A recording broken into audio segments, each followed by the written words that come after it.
Direct tensile strength, compressive strength या flexural tensile strength. ठीक है, तो ये थोड़ा सा अलग क्वेश्चन है। Modulus of rupture is a measure of its split tensile strength, direct tensile strength, compressive strength या फ्लेक्सुरल टेंसाइल स्ट्रेंथ। ठीक है, ये इसका क्वेश्चन है, तो इसको भी हम लोग देख लेते हैं अभी।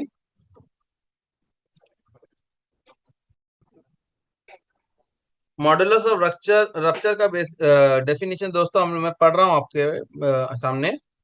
Modulus of rupture of the material is the maximum bending stress that can be applied to that material before it yields. Yield होने का मतलब होता है इलास्टिक स्टेज से प्लास्टिक स्टेज में जाना, अपना वो अपने लंबाई बढ़ाने लगे, अपना आकार बदलने लगे, तो यील्डिंग बोलते हैं उसको। तो modulus of rupture is also called as flexural strength, उसको फ्लेक्सुरल स्ट्रेंथ के नाम से भी कई बार जाना जाता है। तो फ्लेक्सुरल स्ट्रेंथ और modulus of rupture of the material is defined as the maximum bending stress that can be applied to that material before it yields. ठीक है, यील्ड होने के पहले। तो इसका आंसर इस हिसाब से दोस्तों, इसका आंसर है फ्लेक्सुरल टेंसाइल स्ट्रेंथ। क्या है? Flexural tensile strength. ओके, मैं इसकी डेफिनेशन लिख दूं, फ्लेक्सुरल टेंसाइल स्ट्रेंथ की मॉडुलस ऑफ रप्चर की डेफिनेशन लिख देता हूं, रुको एक मिनट।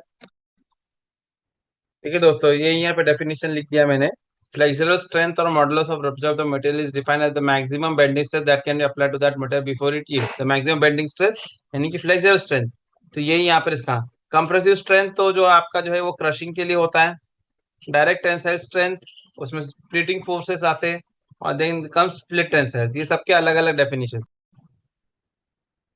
देखिए दोस्तों, अभी मैं स्प्लिट टेंसाइल स्ट्रेंथ के बारे में यहाँ पे डिस्कस कर रहा हूँ, दोनों चीजों के बारे में। मॉडुलस ऑफ रप्चर जो फ्लेक्सुरल स्ट्रेंथ था, उसका स्प्लिट टेंसाइल, दोनों के बारे में यहाँ पे कंपैरिजन हुआ है।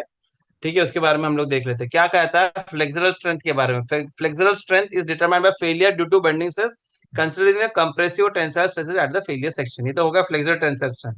However, however the splitting The splitting tensile strength is defined at the point where the failure is due to compression load inducing pure tensile stress along the diameter of the specimen.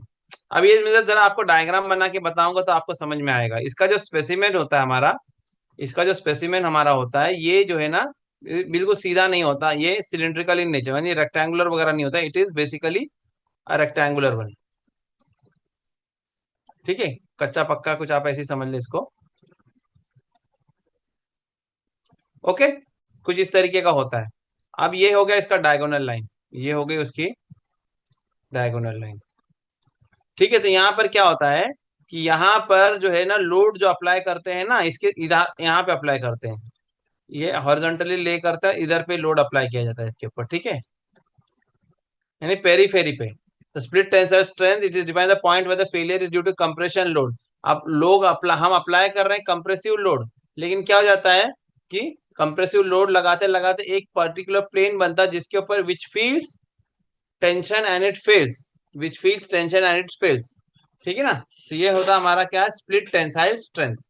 ठीक है, getting my point. तो ये हमारा split tensile strength. फिर बाद में direct tensile तो बहुत आसान है दोस्तों। डायरेक्ट टेंसाइल करना है तो वो तो बहुत इजी है, डायरेक्ट टेंसाइल में इतना झंझट नहीं है। डायरेक्ट टेंसाइल में यानी कि बिल्कुल अलोंग द, कहां पर, अलोंग द एक्सिस, ये डायरेक्ट टेंसाइल हो गया। चाहे वो कंप्रेसिव हो चाहे फिर ये सॉरी टेंसाइल है तो फिर कंप्रेसिव कैसा होगा, फुल फोर्स। और वही कंप्रेसिव की अगर हम बात करेंगे, बात हम कंप्रेसिव की करें तो इसको इस तरीके से दबाना। तो यहाँ पर आंसर हमारा क्या है, फ्लेक्सुरल टेंसाइल स्ट्रेंथ।